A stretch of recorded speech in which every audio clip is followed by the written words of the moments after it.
And so as the adult builds up identifications that form the identity.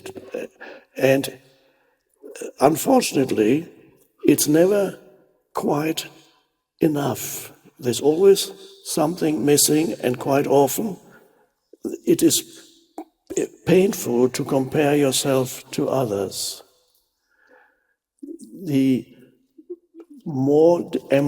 I have more or less than the others? So the ego is to do with what I can do, how I look, what I have, my possessions, abilities, playing an instrument, sports, good at this, good at that, whatever it may be. For a long time I struggled with an identity because I had an unhappy sense of identity. I couldn't identify with possessions because my parents didn't have any possessions, or just basic ones, and I didn't have any. I couldn't identify with a great, strong, good-looking body. I didn't have that. So I was struggling. I felt diminished. Let's say compared to others, I felt diminished. It's very painful. And so after many years, I suddenly realized, I got it. I know what I can do. I can be more knowledgeable than others. I can read books, and then I can talk about these books intelligently, and I can show others that I know more than they do. It worked. But it didn't make me happy. I was still very insecure and basically unhappy, trying to show off what a great intellectual I was.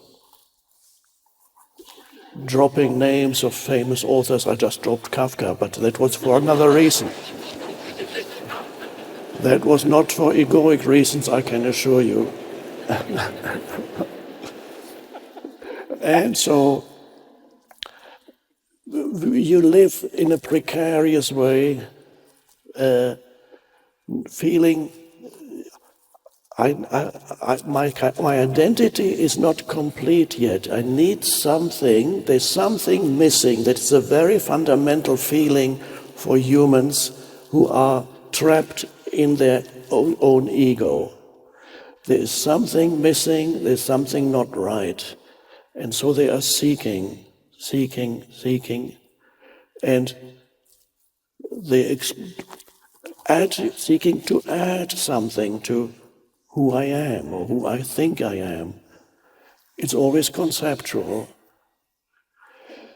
And so the ego also needs boundaries. The ego needs a boundary. It needs to say, this is I, me, and this is the other. Without the boundary, it cannot sustain its sense of identity. So it needs to feel better than or superior to somebody else. The boundary around the ego needs some kind of enemy, the other. People have, I forgot to mention, an important part of conceptual identity for many people is also collective identity. It's not just personal. You also take things from the collective, the country where you live, or your religion, whatever it may be, or your political persuasion, and that becomes part of your identity, your conceptual identity, of a collective identity. It could also be race. If you're a racist, then you identify with your race as superior than another race, another conceptual identity.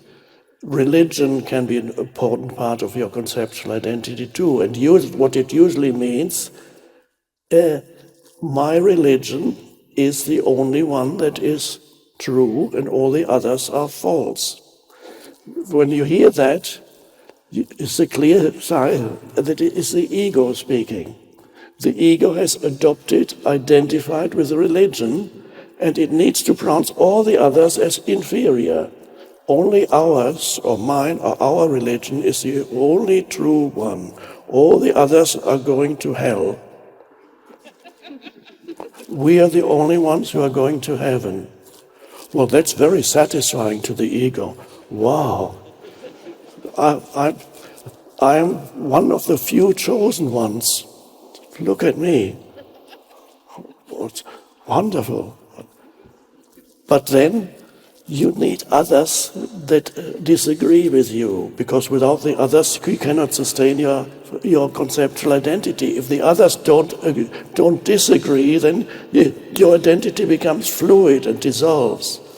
So you need the others who have opposite interpretations of your same religion or some other religion, and they are your enemy because they are probably controlled by the devil. So that's them. Politically, you can do it too. You have a political system that pronounces the other as not just inferior, as actually evil. That's all kinds of collective identities. Any kind of prejudice that people have is to do with conceptual identity. Race is one that many people have. If you don't have much else in your life, you could identify with your race and see, okay, our race is the greatest and all the others are inferior. And then that gives you your sense of identity. Now, you can see how you need the other. In an imaginary scenario, let's say a person who is a racist, one morning he or she wakes up, not having become a beetle as in Kafka, no. So one morning he or she wakes up, suddenly finds himself on another planet, and then begins to realize that everybody on this planet is exactly the same race as me. There is no other race. In fact, on this planet where this person suddenly finds himself, the word race does not even exist. Because if everybody is the same race and the same skin color, you will not even have a word for race. So the entire identity that was built up on race would collapse immediately. Without the other, it cannot be sustained. You could also say, you can take any example. Let's say you have a noisy Italian sports car, because Italian sports cars are meant to be noisy to attract attention. So you have a Lamborghini, and it's painted red to attract even more attention, and it gives your ego a boost. Look at me. Everybody looking because it's so noisy. And then in another imaginary scenario, the next day you wake up in another dimension, and in this dimension, every human being has the same red Lamborghini or whatever it is. Immediately, your ego cannot use it anymore. It becomes totally meaningless. So then your conceptual identity will then collapse. Without the other, the egoic identity desperately needs the other, who is not different, me, the enemy. It loves its enemies. And that's actually how many wars even start like that. You demonize an entire group of people, make them into an enemy, and then you feel a much stronger sense of identity. Another identity is from a collective, is for people to identify even with their gender, male or female. I'm not sure gender has become a problematic thing. I'll put that aside for a moment. Let's just say there's male and female, and in older cultures, or still in some cultures now, an important part for a person's identity is actually their gender. If they are male, for example, they're male, that becomes a very important part of their conceptual sense of self, because what it is implied that male is automatically superior to female. So you already have 50%, you can be a very stupid man, but you have superiority over 50% of the population that is female. No matter how stupid you are, you're a man. In some countries that still operates more or less. So I'm a man. And in some countries also females are conditioned to identify with and act out a particular way of behaving and speaking female.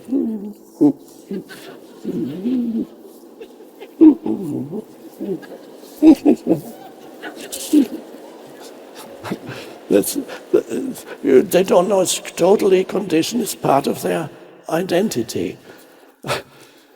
So I've been talking about the ego, the human ego. One could talk about for hours, but I won't go on and on. You're all familiar with the ego because at some point before you went through a spiritual awakening, you also had an ego.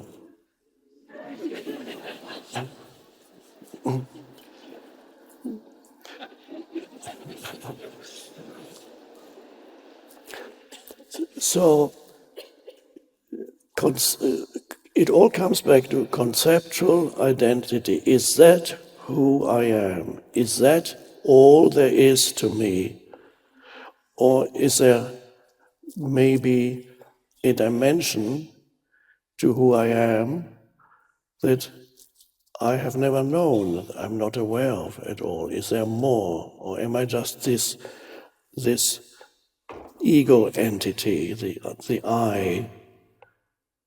And that's why we are here. We need to, part of awakening to this dimension that exists in every human being, the possibility of realizing that there is in you the potential of a deeper dimension of consciousness in every human.